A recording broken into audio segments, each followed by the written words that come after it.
If Are you ask- happy? It depends. It also depends on when you ask. No, not particularly. Did he struggle with the idea of coming out publicly? Was that something that you talked about at all? He did not want his mother to be, although she might have known, but he wasn't going to come out and say this to the world. So, as many of you know, Luther Vandross was a true legend in the world of R&B. He was born and raised in New York. Growing up in the Bronx, he went on to become an iconic figure in music, known for his smooth, velvety voice. By the time the 21st century rolled around, Luther had already made a significant mark with over 40 million albums sold and a slew of hits that went multi-platinum. His voice earned him a spot on Rolling Stone's list of the 200 greatest singers of all time by 2023, and Billboard also hailed him as one of the top R&B artists. Not to mention, NPR recognized him as one of the 50 great voices. I mean, just check this out.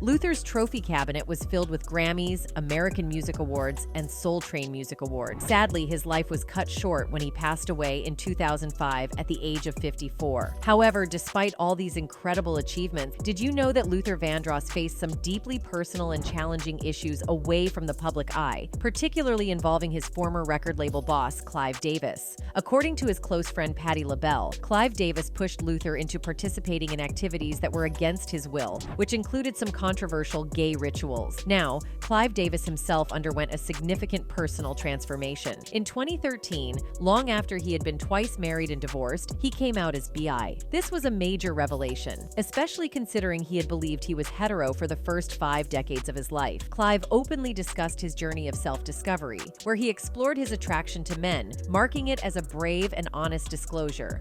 Going on, it was just something that whether you could be attracted to the person regardless of gender. After coming out, he entered into a committed relationship with a man, a doctor, in 1990, which lasted until 2004. But the thing was that the public's perception of Luther Vandross as a SEX symbol in the R&B world added another layer of complexity when rumors about his preference emerged. The news that he might be gay was met with surprise and shock by many of his fans and the general public, and the whispers were that Clive Davis might have had a hand in it. So, Patti Labelle nearly broke the internet in 2017 after she posthumously outed R&B superstar Luther Vandross on live television. During a recent interview on Bravo's Watch What Happens Live with Andy Cohen, Labelle confirmed what had been long rumored for decades about the R&B crooner. He was a gay man. This wasn't just another celebrity gossip tidbit. It was a profound moment that peeled back layers on Vandross's personal struggles with his identity. Labelle, who was close friends with Vandross, shared that he had a tough time grappling with the idea of coming out publicly during his lifetime. He did not want his mother to be upset, although she might have known he wasn't going to come out and say this to the world, she revealed. And he had a lot of lady fans. He told me that he just didn't want to upset the world, she added. It was hard for him. Did he struggle with the idea of coming out publicly? Was that something that you talked about at all? He did not want his mother to be, although she might have known, but he wasn't going to come out and say this to the world. And he had a lot of lady fans, and he told me that he just didn't want to upset the world. The reactions to Labelle's disclosure were a mixed bag. Some fans felt that she was merely confirming what was, for many, the worst-kept secret in the music industry. Others, however, thought it crossed a line. They argued that it wasn't her story to share, especially since Vandross himself had chosen to keep this aspect of his life private. Luther's been gone for about 12 years now, okay? Luther never publicly came out of the closet, despite the rumors. Andy can ask, but she should have said no comment. It's not okay to talk about it when it's your best friend. It's like a violation.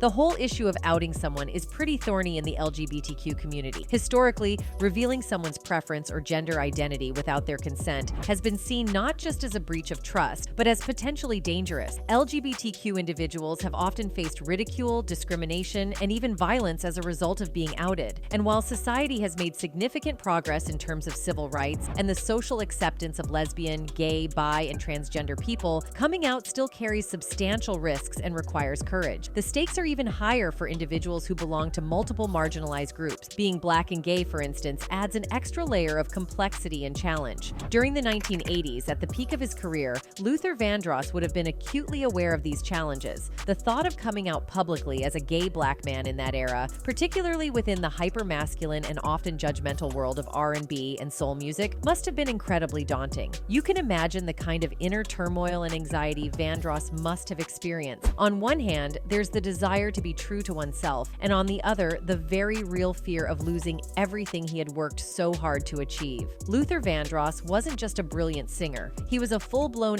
sex symbol in the R&B world, a genre deeply intertwined with the African-American church and the broader black cultural experience. If Luther had come out as gay, it would have been a huge deal, likely causing major ripples throughout his community. There was just no precedent for someone in his position to feel safe or secure in being open about their preference, given the prevailing homophobia and entrenched ideas about masculinity. While the pop scene had icons like Boy George and Elton John, who had already broken through some of the barriers around sex identity, Luther didn't have similar role models within R&B. Had he come out, he would have been charting a tough, lonely course as potentially the first openly gay R&B star, which would have been incredibly challenging. Facing such a scenario involves not just dealing with homophobia, but also confronting racism within and outside the community. Moreover, male singers at that time often had to fulfill a certain role for their female fans, who expected them to be the ultimate fantasy. Luther, with his silky smooth voice that made countless fans swoon,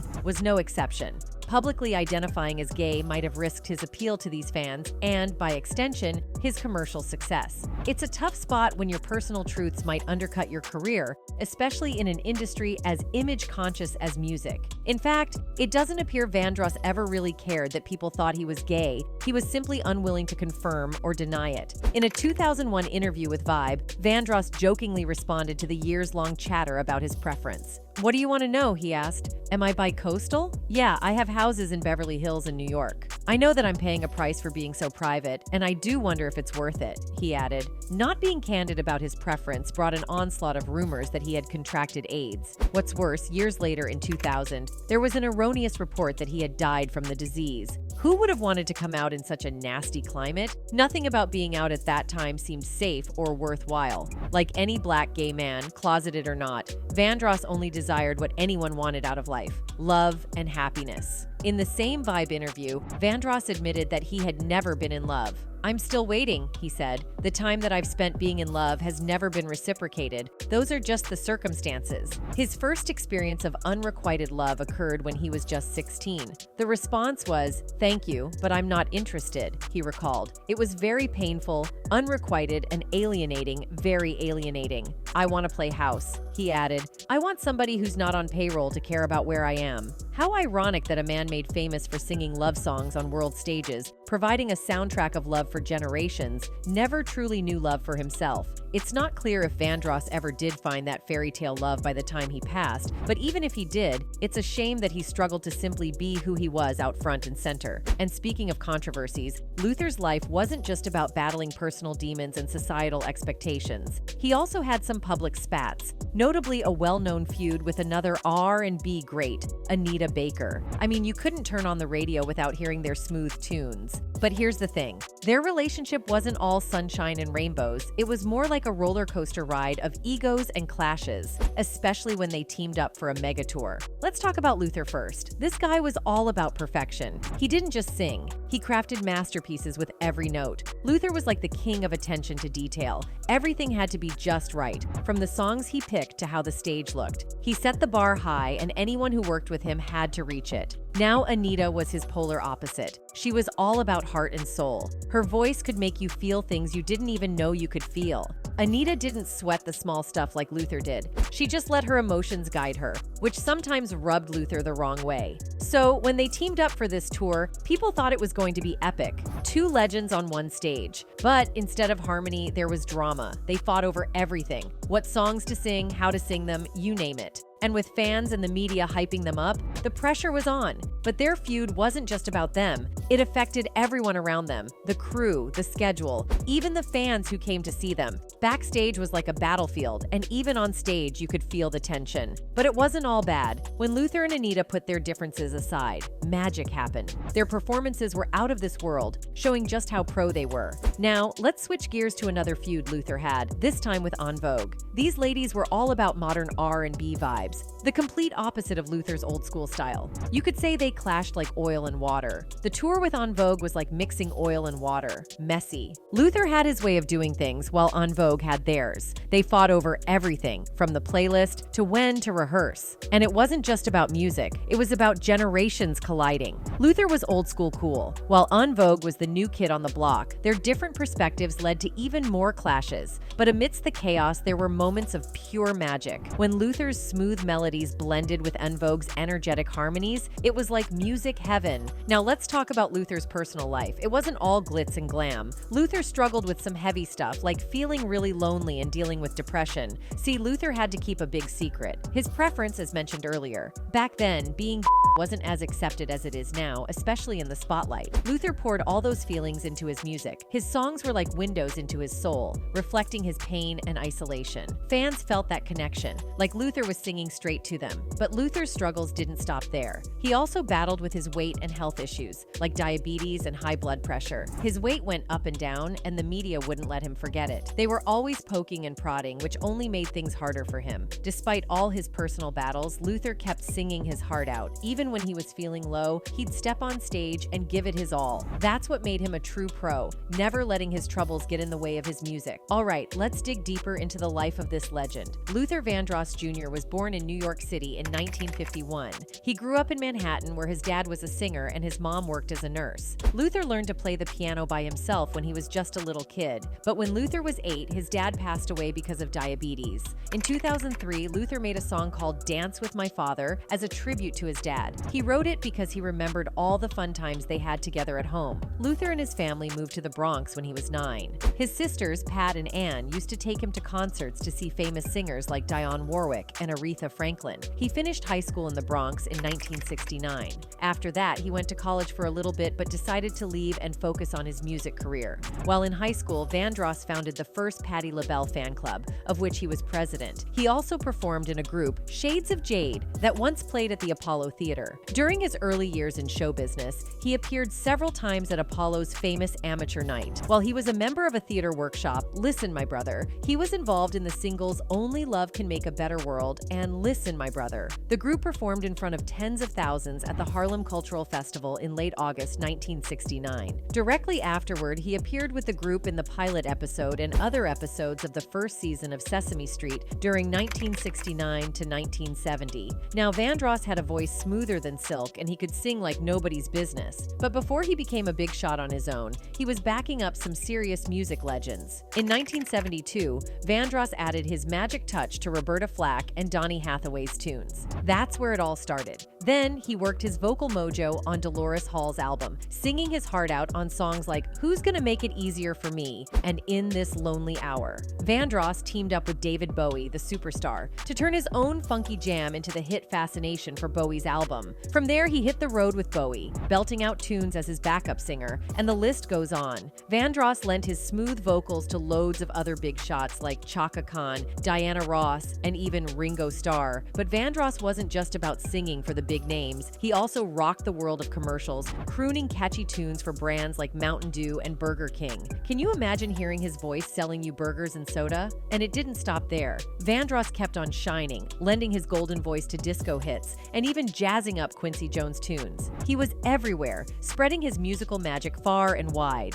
Vandross made his career breakthrough as a featured singer with the vaunted pop dance act Change, a studio concept created by French-Italian businessman Jacques-Fred Petrus. Their 1980 hits, The Glow of Love by Romani, Malavasi, and Garfield, and Searching by Malavasi, featured Vandross as the lead singer. In a 2001 interview with Vibe, Vandross said, "The Glow of Love was the most beautiful song I've ever sung in my life." Both songs were from Change's debut album, The Glow of Love. Vandross was originally intended to perform on their second and highly successful album, Miracles, in 1981, but declined the offer as Petrus didn't pay enough money. Vandross's decision led to a recording contract with Epic Records that same year. But he also provided background vocals on Miracles and on the new Petrus-created act, the BB&Q Band, in 1981. During that hectic year, Vandross jump-started his second attempt at a solo career with his debut album, Never Too Much. In addition to the hit title track, it contained a version of the Bacharach and David song, A House Is Not a Home. The song Never Too Much, written by him, reached #1 on the R&B charts. This period also marked the beginning of songwriting collaboration with bassist Marcus Miller, who played on many of the tracks and would also produce or co-produce a number of tracks for Vandross. The Never Too Much album was arranged by Vandross's high school classmate Nat Adderley Jr., a collaboration that would last through Vandross's career. Luther Vandross really hit his stride in the 1980s, releasing one-hit R&B album after another. Alongside his solo work, he kept busy with session work, including adding guest vocals for groups like Charm back in 1982. Although his albums typically resonated more on the R&B charts than the pop charts, they made a significant impact where it mattered most to him.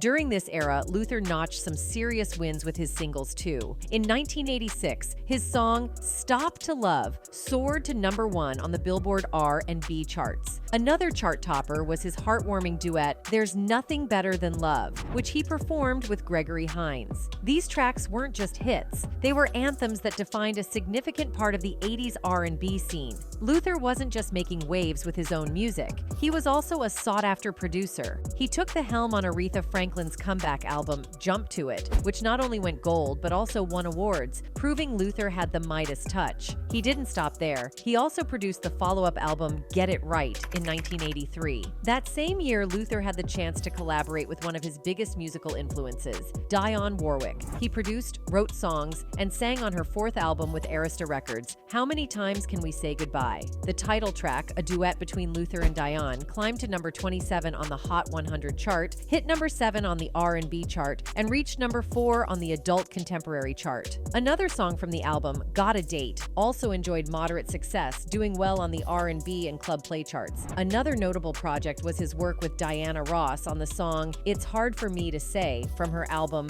Red Hot Rhythm and Blues. This song was so meaningful that Diana Ross performed it a cappella as a tribute to OPR Winfrey during the final season of the OPR Winfrey Show. She loved the song so much that she included it in her 2010 to 2012 More Today Than Yesterday, The Greatest Hits Tour. Vandross also recorded a version of this song on his Your Secret Love album in 1996. Luther's talent scouting took a memorable turn when he watched 15-year-old Jimmy Salvamini on Star Search. Impressed by the young talent's vocal prowess, Luther reached out and decided to play a pivotal role in his budding career. Managed by his brother Larry, Jimmy quickly found himself under Luther's wing. Luther negotiated a $250,000 contract with Elektra Records for Jimmy and took on the role of producer for his album, pulling in some big names to collaborate. The record, titled Roll It, released in 1986, featured guest appearances from some of Luther's stellar friends like Cheryl Lynn, Alpha Anderson from Chic, Phoebe Snow, and Irene Cara, making it a star-studded affair. Luther's own journey was marked by incredible highs. By the time he passed away in 2005 at the age of 54, he had sold over 35 million records, collected 8 Grammy Awards, and shared stages with music giants like David Bowie, Ringo Starr, Beyoncé, and Mariah Carey. He left behind a rich legacy of 14 studio albums, all platinum or multi-platinum hits, with classics like Never Too Much, Here and Now, and Power of Love that still resonate with fans all over the world. Through all the ups and downs, Luther remained fiercely true to himself and his musical vision. That authenticity and dedication are what truly define his legendary status. Now, I want to hear from you. What's your favorite Luther Vandross memory or track? Drop your thoughts in the comments below, and we'll catch you in the next video.